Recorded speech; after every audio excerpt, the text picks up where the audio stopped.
हा केवळ एका राजाचा इतिहास नाही, हा आहे त्याग, पराक्रम आणि स्वाभिमान जपणाऱ्या एका घराण्याचा प्रवास.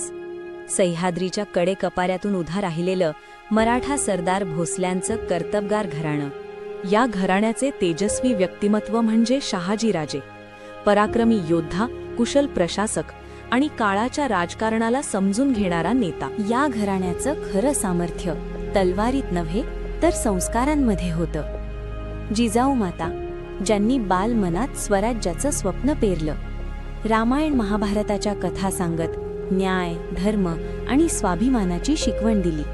या संस्कारांतून घडला एक इतिहास, शिवाजी महाराज. भोसले घराण्याचा इतिहास आपल्याला एकच शिकवण देतो: स्वाभिमान, धैर्य आणि न्याय कधीही सोडू नये. चला, या कर्तबगार घराण्याच्या विचारांना आपल्या आयुष्यात जपूया. जय भवानी, जय शिवाजी.